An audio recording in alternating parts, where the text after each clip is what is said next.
Jika laut tiba-tiba menjadi tenang saat namamu dipanggil, apakah itu pertanda cinta atau peringatan untuk tidak pernah kembali? Sebelum ceritanya dimulai, jangan lupa tekan tombol subscribe, karena setiap legenda yang kita dengar hari ini bisa jadi adalah kisah nyata yang hampir terlupakan. Di pesisir Sulawesi yang sunyi, masyarakat nelayan percaya bahwa laut bukan hanya tempat mencari ikan, tetapi juga rumah bagi makhluk yang memiliki perasaan, cinta, dan amarah. Legenda ini diturunkan dari mulut ke mulut, tentang seorang pemuda bernama Ladana dan makhluk laut yang jatuh cinta padanya. Seorang ikan duyung yang melanggar hukum laut demi cinta manusia. Namun, cinta mereka bukanlah kisah bahagia. Laut menuntut harga yang mahal untuk setiap janji yang dilanggar. Malam itu, Laut Sulawesi tidak seperti biasanya. Angin bertiup pelan, seolah menahan napas. Bulan purnama menggantung rendah, memantulkan cahaya keperakan di permukaan air yang terlalu tenang. Tenang yang justru membuat para nelayan enggan berlayar. Namun, Ladana tetap turun ke laut. Ia mendorong perahunya seorang diri, meski beberapa orang tua di kampung sempat memperingatkan.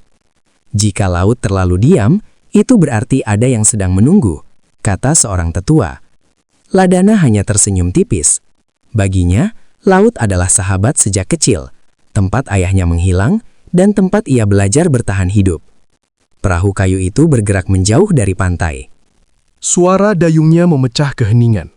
Satu-satunya bunyi di bawah langit yang terasa terlalu luas. Tak lama kemudian, saat jala dilempar dan ditarik kembali, tangan Ladana terasa berat. Bukan seperti menarik ikan besar. Bukan pula karang.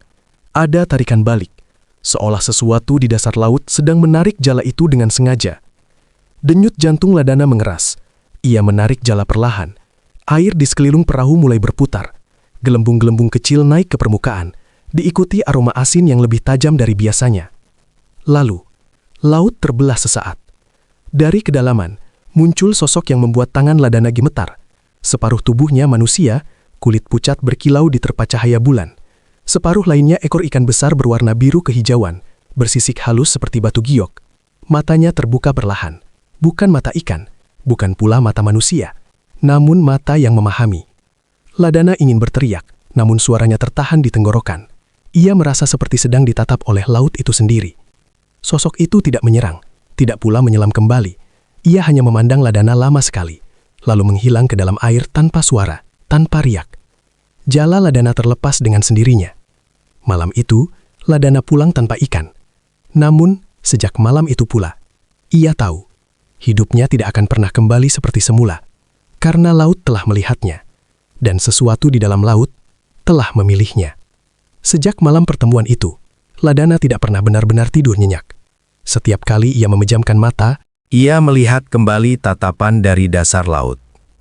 Mata yang tenang, namun menyimpan kesedihan yang dalam. Beberapa hari berlalu. Ladana kembali melaut, seolah ada sesuatu yang memanggilnya. Bukan suara, bukan bayangan, melainkan perasaan yang menariknya ke tempat yang sama. Malam itu, laut kembali sunyi. Terlalu sunyi. Saat perahunya berhenti oleh arus yang tak bergerak, udara tiba-tiba dipenuhi denting halus, seperti gemak kerang yang disentuh ombak dari kejauhan. Lalu, sebuah nyanyian terdengar. Bukan nyanyian yang keras, melainkan alunan lembut, seperti suara ibu yang menenangkan anaknya, namun juga seperti ratapan seseorang yang menunggu terlalu lama. Ladana mematung. Nyanyian itu tidak masuk lewat telinga saja, tetapi langsung meresap ke dada, membuat dadanya hangat, lalu sesak. Air di sekitar perahu mulai berkilau. Dari balik cahaya bulan, sosok itu muncul kembali. Ikan duyung itu tidak mendekat. Ia mengapung di kejauhan, menjaga jarak, seolah tahu bahwa satu langkah lebih dekat bisa berakibat fatal. Bibirnya bergerak perlahan, namun tidak membentuk kata. Hanya nyanyian. Ladana merasa waktu berhenti. Tangannya gemetar di atas dayung. Ia lupa bahwa ia manusia. Lupa bahwa ia berada di tengah laut. Yang ia rasakan hanya satu hal. Ia tidak sendiri. Setiap malam setelah itu, nyanyian itu kembali. Kadang lembut, kadang sendu, kadang seperti memohon. Ladana mulai mengenali maknanya, meski tak pernah diajarkan bahasa laut. Nyanyian itu berbicara tentang kesepian, tentang penantian. Tentang makhluk yang terikat oleh aturan yang tak pernah ia pilih. Dan tanpa disadari, Ladana mulai membalasnya, bukan dengan suara, melainkan dengan kehadirannya. Ia datang ke laut bukan lagi untuk mencari ikan, melainkan untuk mendengarkan. Para nelayan mulai curiga. "Kau sering melaut tapi tak pernah membawa hasil," kata mereka. Ladana hanya tersenyum. Bagaimana mungkin ia menjelaskan bahwa laut kini memberinya sesuatu yang jauh lebih berat dari ikan, perasaan yang tak seharusnya ada. Dan jauh di bawah permukaan air, ikan duyung itu bernyanyi setiap malam, karena ia tahu setiap nyanyian adalah pelanggaran kecil yang suatu hari akan ditagih oleh laut. Malam itu, nyanyian tidak terdengar. Laut terasa berat, seolah menahan sesuatu yang terlalu lama disembunyikan. Ladana duduk di perahunya, menunggu seperti biasa. Namun kali ini, air tidak berkilau, angin tidak berbisik, hanya kesunyian yang menekan dada. Hingga akhirnya, permukaan laut bergetar pelan. Ikan duyung itu muncul lebih dekat dari sebelumnya. Cahaya bulan menyingkap wajahnya, wajah yang indah namun diliputi ketakutan. Untuk pertama kalinya, ia berbicara. Suaranya pelan, serak, seperti suara yang jarang digunakan. "Ladana, kau seharusnya tidak kembali." Nama itu diucapkannya dengan hati-hati, seolah setiap huruf memiliki harga. Ladana terdiam, jantungnya berdetak terlalu keras. Ikan duyung itu menunduk, lalu berkata dengan nada yang hampir bergetar, "Aku melanggar hukum laut setiap kali aku bernyanyi untukmu." Ia menjelaskan bahwa dunia laut memiliki aturan tua. Makhluk laut dilarang menjalin ikatan dengan manusia. Bukan karena kebencian, melainkan karena cinta selalu berakhir dengan kehilangan. Jika pelanggaran itu diketahui, hukuman akan dijatuhkan. Bukan pada manusia, melainkan pada makhluk laut yang berani bermimpi. "Aku bisa kehilangan suaraku," katanya. "Atau aku bisa ditarik ke kedalaman yang tak pernah kembali."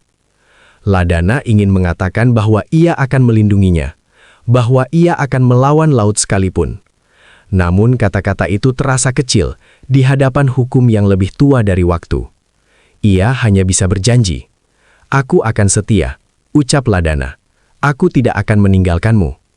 Ikan duyung itu tersenyum, senyum yang indah sekaligus menyakitkan. Manusia selalu berkata begitu. Malam-malam setelah itu berubah. Tak lagi hanya nyanyian dan tatapan dari jauh. Mereka berbicara tentang dunia darat yang tak pernah ia pijak, tentang laut yang tak pernah bisa ia tinggalkan. Mereka belajar mencintai tanpa sentuhan, tanpa pelukan, tanpa kepastian. Namun setiap pertemuan membuat laut semakin gelisah. Arus menjadi tak menentu. Ikan-ikan menjauh dari perairan itu. Bulan sering tertutup awan, seolah langit tak ingin menjadi saksi. Ladana tahu, cinta mereka bukan sekadar rahasia, melainkan kesalahan yang sedang menunggu hukuman. Dan jauh di dasar laut, sesuatu telah terbangun, mendengar suara yang seharusnya tidak pernah ada. Perubahan itu datang perlahan, seperti retakan kecil pada batu yang tampak kokoh. Ladana mulai jarang melaut. Bukan karena ia tak ingin bertemu kekasihnya di laut, melainkan karena daratan mulai menuntutnya. Ibunya jatuh sakit. Persediaan ikan menipis. Dan bisik-bisik kampung semakin keras. "Sudah waktunya kau berumah tangga. Laut tidak akan menghidupimu selamanya." Nama seorang gadis disebutkan. Putri keluarga terpandang. Pernikahan akan menyatukan dua keluarga, mengangkat derajat Ladana, dan menyelamatkan ibunya dari kekurangan. Ladana menolak. Sekali, dua kali. Namun laut tidak pernah mengajarinya cara melawan manusia yang mencintainya. Malam ketika keputusan itu diambil, Langit di atas laut menghitam tanpa awan. Ladana tetap pergi ke pantai. Ia harus mengatakan yang sebenarnya. Air laut bergolak pelan. Seolah tahu kabar buruk sedang dibawa. Ikan duyung itu muncul. Wajahnya langsung berubah saat melihat mata Ladana yang penuh kebimbangan. "Kau akan pergi," katanya pelan. Bukan bertanya, melainkan mengetahui. Ladana berlutut di perahu. Suaranya pecah saat ia berbicara. "Aku tidak mencintainya, tapi aku tak bisa meninggalkan ibuku." Untuk pertama kalinya, ikan duyung itu menangis. Air matanya bercampur dengan air laut. Namun getaran kesedihannya membuat ombak naik. "Kau berjanji," bisiknya. Dan laut mendengarnya. Malam itu, ia tidak bernyanyi. Ia tenggelam kembali ke kedalaman, tanpa menoleh. Sejak saat itu, laut berubah menjadi asing. Badai datang tanpa peringatan. Perahu-perahu rusak. Ikan menghilang dari jalan nelayan.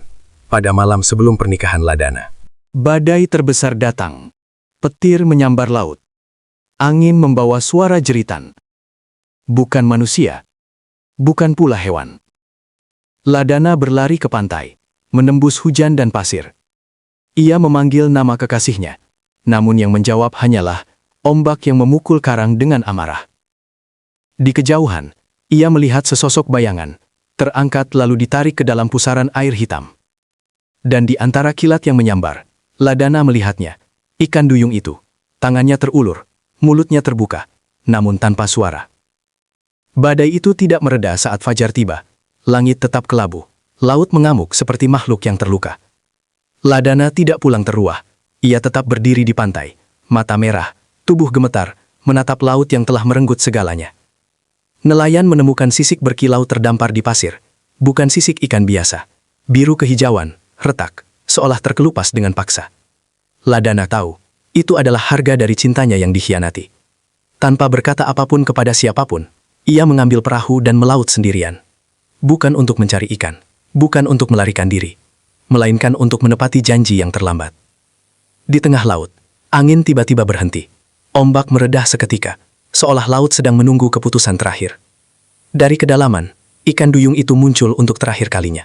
Wajahnya pucat, matanya redup, bibirnya bergerak, namun tetap tak bersuara.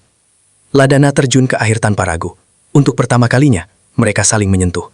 Sentuhan itu dingin, namun terasa seperti pulang. Ikan duyung itu meletakkan tangannya di dada Ladana. Ia menatapnya dalam-dalam, seolah ingin mengingat wajah itu untuk selamanya. Air di sekitar mereka berputar perlahan. Laut menuntut penebusan. Ladana tidak melawan saat napasnya mulai habis. Ia hanya menggenggam tangan kekasihnya erat-erat. Di permukaan, perahu kosong terombang-ambing, tanpa tubuh, tanpa jejak. Sejak hari itu, tak ada lagi badai besar di perairan itu. Nelayan percaya, Ladana memilih menjadi milik laut, agar cinta yang dilarang tak lagi melukai siapapun. Dan di malam-malam tertentu, saat bulan purnama kembali menggantung rendah, laut menjadi sangat tenang. Jika seseorang memanggil nama Ladana, air akan berkilau pelan, dan dari kejauhan terdengar nyanyian tanpa suara. Karena ada cinta yang hanya bisa hidup di bawah permukaan dunia manusia.